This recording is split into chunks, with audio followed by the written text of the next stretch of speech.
Hello friends, welcome back to our channel. Chicken అంటే చాలా మందికి ఇష్టం. అందులో గోంగూర చికెన్ అంటే ఆ టేస్టే వేరండి. ఈరోజు గోంగూర చికెన్ని చాలా టేస్టీగా, సింపుల్గా ఒకసారి తింటే మళ్ళా తినాలనిపించేంత టేస్టీగా చేయబోతున్నాం. ఇంకెందుకండి ఆలస్యం, వెంటనే మనం గోంగూర చికెన్ ప్రిపరేషన్ చూసేద్దామా?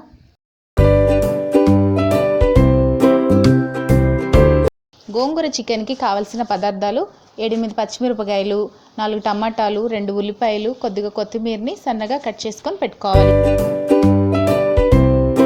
అలాగే గోంగూర ఒక 2 కట్టలు తీసుకొని శుభ్రంగా వలిచి వాష్ చేసుకొని పక్కన పెట్టుకోవాలి. అలాగే చికెన్ని శుభ్రంగా వాష్ చేసుకొని ఉప్పు పసుపు వేసుకొని కడుక్కొని పక్కన పెట్టుకోవాలి. ఇప్పుడు స్టవ్ ఆన్ చేసుకొని ఒక బాండి పెట్టుకోవాలి. అందులో 2 స్పూన్స్ వరకు ఆయిల్ వేసుకొని అందులో మనం కడిగి పెట్టుకున్న చికెన్ వేసుకొని ఒక 5 మినిట్స్ వరకు స్టవ్ ఫ్లేమ్ని మీడియంలో పెట్టుకొని చికెన్ని ఉడికించుకోవాలి. చికెన్లో ఉన్న వాటర్ అంతా పోయేంత వరకు చికెన్ని ఉడికించుకోవాలి.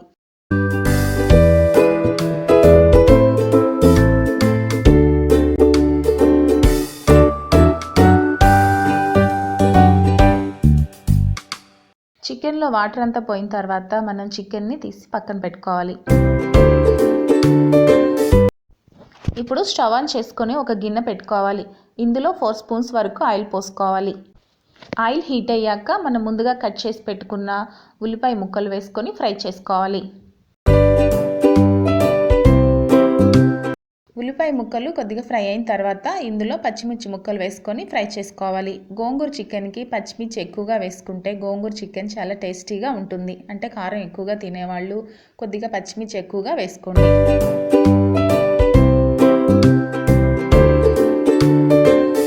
ఇప్పుడు ఇందులో 1/2 స్పూన్ పసుపు వేసుకోవాలి. అలాగే రుచికి సరిపడా సాల్ట్ వేసుకొని కలుపుకోవాలి.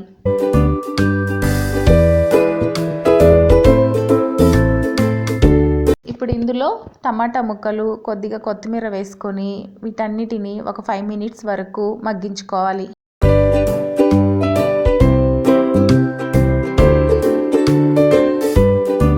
ఇప్పుడు ఇందులో కొద్దిగా కారం వేసుకొని కలుపుకోవాలి. మనం పచ్చిమిర్చి వేసుకున్నాం కనుక కారం చూసుకొని వేసుకోవాలి. టమాటాలు మగ్గిన తర్వాత ఇప్పుడు ఇందులో చికెన్ వేసుకొని కలుపుకోవాలి.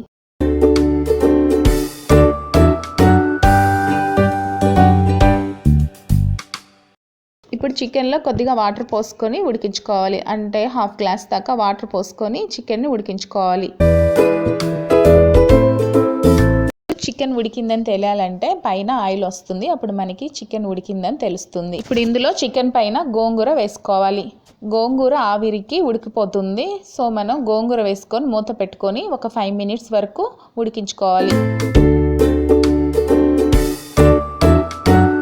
ఇప్పుడు గోంగూరని చికెన్లో మొత్తం కలిపేయకుండా గోంగూరని పైన మనం అలా గరిటెతో అనాలి. ఈ విధంగా గోంగూరని వేసుకోవడం వల్ల మనకి గోంగూర చికెన్ చాలా టేస్టీగా ఉంటుంది. గోంగూర టేస్ట్ చికెన్లోకి దిగి గోంగూర చికెన్ చాలా టేస్టీగా ఉంటుంది. ఇప్పుడు 5 to 10 మినిట్స్ తర్వాత మనకి గోంగూర బాగా ఉడికింది. ఇప్పుడు స్టవ్ ఆఫ్ చేసుకొని మనం ఈ గిన్నెని పొయ్యి మీద నుంచి దించుకొని పక్కన పెట్టుకోవాలి. చల్లార్చుకున్న తర్వాత మనం ఈ విధంగా చికెన్ ముక్కల్ని గోంగూరని సపరేట్ చేసుకోవాలి. ఇప్పుడు చికెన్ ముక్కల్ని గోంగూరని సపరేట్ చేసుకున్నాక మనం గోంగూరని పప్పు గుత్తితో వెనుపుకోవాలి. గోంగూరలో కొద్దిగా కొత్తిమీర వేసుకొని వెనుపుకోవాలి.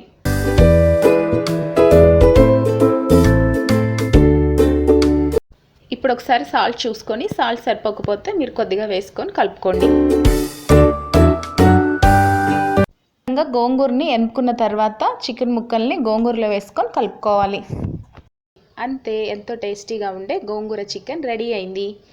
మీకు ఈ వీడియో నచ్చినట్లయితే ఒక లైక్ చేయండి. అలాగే మీ ఫ్రెండ్స్కి, మీ కొలీగ్స్కి షేర్ చేయండి. సబ్స్క్రైబ్ చేసుకోవడం మాత్రం మర్చిపోకండి. గుంటూరులో గోంగూర ఫేమస్. సో మనం అటువంటి గోంగూర అంటే గుంటూరు గోంగూరతో చేసిన ఈ చికెన్ని తింటే ఈ పద్ధతిలో చేసుకొని ఈ గోంగూర చికెన్ని ఒక్కసారి టేస్ట్ చూసారంటే ఇక జన్మలో వదిలిపెట్టరు. అంత టేస్టీగా ఉంటుంది ఈ గుంటూరు గోంగూర chicken. If you like this video, please subscribe my channel. Thanks for watching.